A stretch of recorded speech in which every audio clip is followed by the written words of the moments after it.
All right. Well, hey, first of all, welcome everybody. I am so excited to be here. So let's begin. We live on different sides of the planet. We speak different languages and we practice different cultures. But what I know is the disease of addiction is the same. So whether you're here today as a professional who helps children and families and people who suffer from addiction, or you're here as a family member where addiction is present in your family, or you could be both, I want you to take all the information I share and modify it and adapt it and make it fit your needs. So let's advance 2 slides. Let's go 2 slides farther in. So let me give you a sense, give you a context of the remarks I want to make today. This is the work that I've done for so many years. I work in a program primarily for 7 through 12-year-olds. And there's many reasons for this. When I started to do this work in 1978, this was the gap that was missing. No one was serving these forgotten children. But I wanted to reach them before they took that first drink or that first drug, because as you know, these children are at risk for developing their own addiction. Because for these boys and girls who have not only a biological vulnerability, but typically have experienced a lot of trauma, that first drink or that first drug, they're off to the races for a substance use disorder. This program, even though it's in a treatment center, it's open to all boys and girls with a family history of addiction. So these make then for very diverse groups of children that we're working with. I mean, some of them have a parent who, or a brother or sister who's in recovery or is in treatment. But about 40% of these children still live with active addiction. So they're brought by the other parent, a grandparent, or another family member. And every once in a while, a 10-year-old walks into the program with her mom and dad, and both the mom and dad have been in recovery for 12 years, her whole life. And so the program will not only teach that 10-year-old about addiction and teach the 10-year-old about recovery and to explain why mom and dad live that lifestyle of continuing to work on their healing. And for this young girl who has never lived with active addiction, this is a real boost in prevention by having the chance to learn about all this. And no child is ever turned away due to an inability to pay. This is something that Mrs. Betty Ford insisted on. So this is the model that I created many, many years ago. It is a 4-day, all-day program. The first 2 days for children only, all day long. You know, when I began this work, best practices in America were to see these boys and girls 1 time a week in a group setting for about an hour up to 90 minutes. But there was never enough time, and please keep in mind, these are children that have gone through a lot of trauma in their families. And as a therapist, the best thing I can do for these boys and girls is to develop a relationship with them, to build trust, to create connection, to enhance the therapeutic relationship. It just works better when you're with kids all day long. And during those 2 days, and we'll get into this more in a moment, but during these 2 days, the focus is on teaching them about addiction, giving them a feeling vocabulary, and creating structure and safety for them to begin to express their thoughts and feelings. And for a parent who has addiction, you know, there are some requirements they need to follow in order to participate in this program. There's at least a 30-day sobriety requirement at a minimum. But we assess each family and figure out who is best to participate with their children. So on the On the third and the fourth day, you have a children's group, and we call it a caregiver group. We used to call it a parent group, but sometimes children come with an aunt or an uncle, or they come with a grandparent. So a children's group and a caregiver group that goes on simultaneously. And then we bring those two groups together into smaller family groups where we work on skill building and communication. So while it's truly a children's program, I like to call it a child-centered family program. And while it's essential that we help the children, the forgotten children, and so we work with them, but also working with their family members helps the little boys and girls as well. And so let's unpack this. Let me give you a couple of tools and techniques. Let me give you some of the things we do in this program and early recovery stuff. And so let's begin with artwork. Art is a powerful therapeutic tool for kids. Sometimes kids can draw what they initially can't say. But the key here, not just for children, but I believe for children of all ages, is to teach them how to separate the person they love. So this could be dad, this could be mom, this could be an older brother and sister, how to separate the person they love from the disease, the addiction that consumes them. This is what kids see. This is what kids see right here. And in separating these two, we focus on the addiction. Focus on the addiction. This is the enemy to the family. It's addiction. So on that first day, we've been with kids for 6 hours. We've done group. We've taught them. We eat with them. We play with them. We swim with them. We have fun with them. And after 6 hours, we're going to do a very special activity. We ask them to draw a picture. How has addiction hurt your family? And on the next morning, if they want to, and it's their choice, children get to choose, they can share the pictures with the rest of their group. Take a look. How has addiction hurt your family? This was drawn by a 12-year-old girl. Look how big addiction is. Look at its teeth. Look at its claws. It's got a steel band around that little girl's family. And look what she was able to do. Everything I would hope. She's able to separate that disease from the people she loves. And right when she was finished sharing her picture, she started to cry.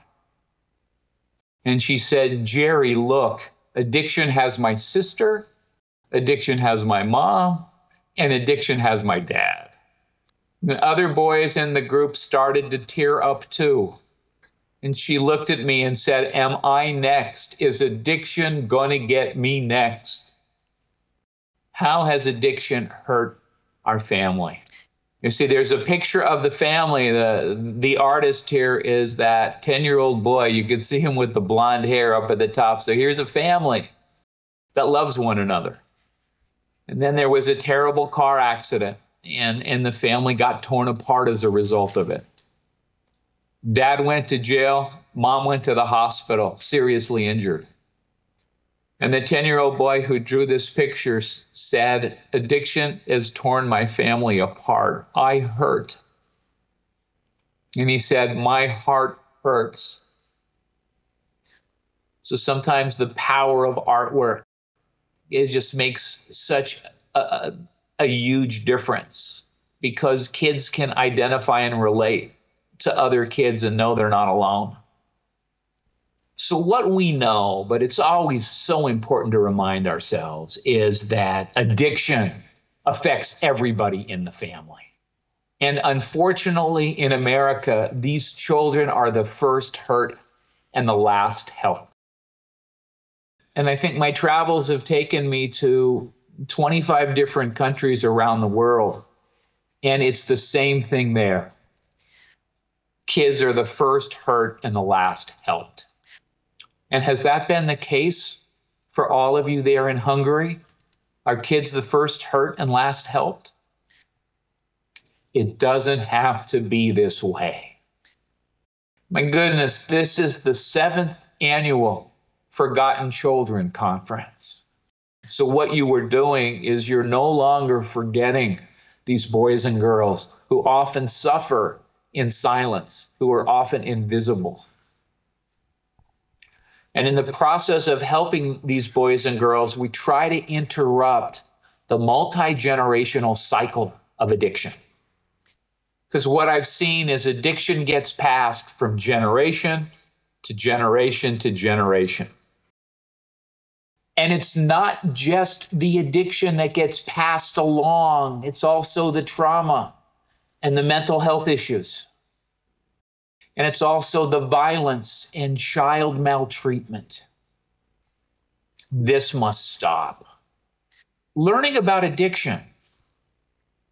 What I know is that in a family, parents and grandparents and other adult relatives try to downplay how much children truly know about the drinking or the drug use that's taking place in a family. And one time a dad brought in his 7-year-old son to the children's program and took me aside and says, you know, he really doesn't know anything, so be real gentle and easy. And it took a couple of hours in the program for this child to begin to feel safe. And then we went and had a snack. And as we're having a snack, he says, would you like to know where my mom hides all her alcohol? Kids know so much more than we ever give them credit for.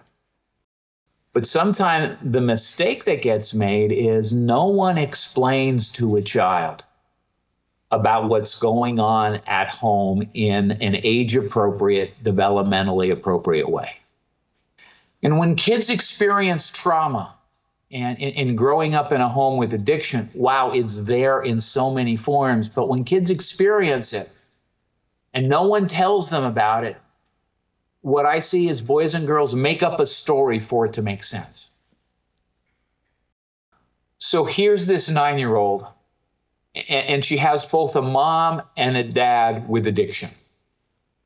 And she watches them drink and drink and drink and then not act like themselves, act so strange. And yet the story that she makes up in her mind is about herself.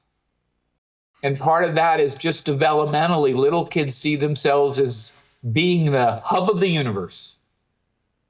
What happens developmentally is that children see themselves as being the center of the universe. And so the story is, I did something wrong. I messed up. I stressed them out. I tried to make it stop. I can't. It's my fault. Many children believe this. And while they never stop loving that mom or that dad in the throes of their addiction, sometimes they stop loving themselves. So it's all about changing the narrative, changing the story for boys and girls, giving them the true facts about addiction and what it does to a family. We want to teach them that it's not their fault and they're not to blame. That boys and girls don't make the people they love drink or use drugs. And unfortunately, they can't make them stop because so many have tried so hard to do just that. That addiction is an adult problem that children can't solve. So once kids learn about the true nature of addiction and they're in an environment where they're feeling safe and they're beginning to trust, all of a sudden here's the baggage that everyone in their family needs to deal with. And when we first show this to kids, there's a backpack that they carry that weighs 40 pounds, and every child gets a chance to carry the bag. And we teach boys and girls that their mom and dad have been carrying around this very bag and collecting stuff in it since they were little kids. And then The next day, we teach boys and girls that they carry around their own bag of rocks. And we teach kids that with this baggage, we want to give them opportunities to begin to let it out and not carry that heaviness anymore. And there's many different ways for children to begin to let this stuff out. As you've seen, some kids draw. Other kids write. They're good writers. They can write about it. For other boys and girls, it's through different role play exercises where we do role plays that they let things out. Other kids simply talk. And the power of this group is being with other boys and girls who have gone through the very same thing. You know, in America, we're talking about more than 1 out of every 4 kids living with addiction in their family. And the irony is they've believed for so long that they're the only one. Here's some of the stuff that we carry in the bag. In the bag are problems like addiction and abuse and fighting. One of the rocks are the secrets that we carry inside. Painful and hurtful secrets. And then most of the rocks, as kids will say, well, geez, most of those rocks are feelings. And yeah, all the feelings that we've been carrying around inside. And beginning to let this stuff out one rock at a time. And to get validation from the group and to learn that it's okay to have these feelings. And sometimes we keep them inside and other times we can let them out. So that gives you just kind of a little bit of flavor for those first 2 days in the children's program. Okay, so now we're going to talk about day 3 and day 4 in this children's program when the adults join us.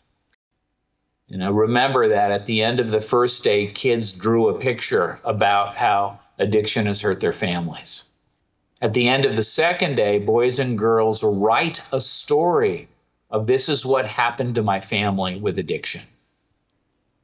And for boys and girls that have trouble writing, we can just simply have them draw another picture or two.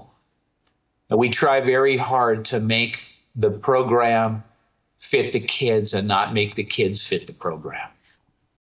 So on the third day, when we go into small family groups, kids have a chance to read their stories to their family members who are there participating.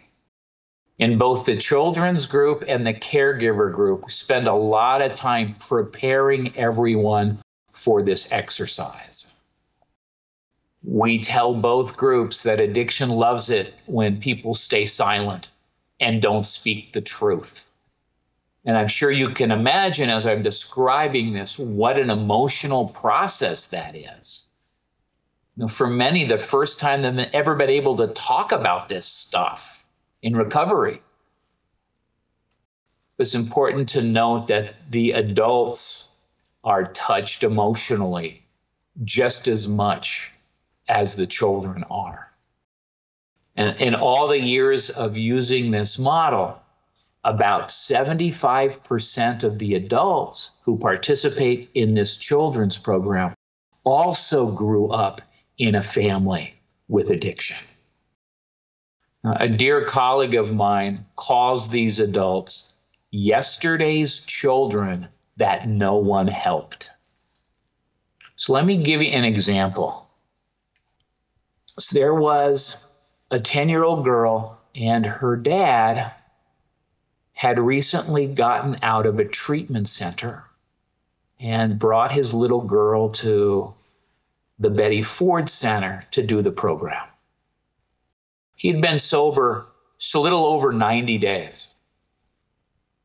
When it was her turn, she sat right across from her dad and read her story. I will never forget this particular story. The 10-year-old, her name was Lori, and she began by telling her dad how proud she was of him. She said, "Daddy, thanks so much for going to get help. I've been hoping for this day for a really long time. When you were still trapped by addiction, I was worried about you every single day. Sometimes I would wake up in the middle of the night and go to the window. If your white truck wasn't there, I got really scared. I would get back in bed and I couldn't sleep and my tummy hurt so bad. I was so scared that you were going to get hurt or that I was going to lose you. Please keep working on your recovery, Dad. I need you to be my dad and stick around. I love you." So they both just held each other for a few minutes and there were tears. I mean, think about how open and honest that sharing was. And we created such a safe environment to allow kids to have their voice and to say as much as they're able and willing to say at that point in time. And the dad back in the caregiver group said, "How I wished I could have done this with my dad when I was a little boy." And so on the fourth day of the program, we give every one of the adults an index card. Why? Because the adults want to say so many things and they talk too much. And so we just want them to be able to say 2 or 3 things to their children or to their grandchildren in response to what they heard the day before. And here are a couple of examples. So I will read these to you. What do the adults sometimes say? "I am so sorry for how I've hurt you. None of this was your fault. I had addiction before you were born. I'm so proud of you for telling me the truth. It's my job to take care of my addiction, not you. Your job is to be a kid. I want to spend more time with you." Continuing care is critical. The researchers who have studied and evaluated this program say without continuing care, kids begin to learn all this information and skills within 90 days. So Wednesday night was always kids' night at the treatment center. The boys and girls were in their own group where they worked on all the important messages in the program and to keep building their communication skills. And the adults would be in their own group working on parenting and grandparenting in recovery. And the benefit is we did this early enough on a Wednesday evening, so now these recovering families could all go out and share a meal with one another.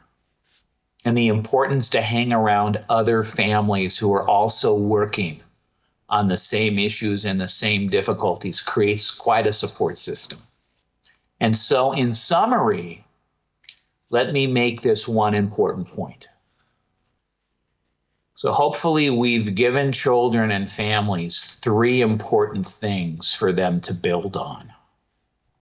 First of all, a common language of addiction and feelings and learning how to take care of yourself. Secondly, communication skills. How to talk to one another in recovery in small little bits and pieces. And the importance of continuing care so children and their families can continue to grow and develop. And when we do that, all of a sudden, we see a different kind of artwork. And here is an 11-year-old girl who says, "My dad is in recovery." The most important words are the 2 words at the bottom. Me too. I'm in recovery too. I am healing. Our family is healing. It's finding that path to healing and recovery. So for all the professionals in the room, one more time, let me say thank you. Thanks for remembering the forgotten children. And for those of you who are there for your own personal family and in trying to find that path to getting well.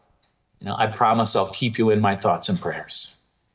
And let's remember and celebrate the difference that we can make in these people's lives. And I think I'm out of time.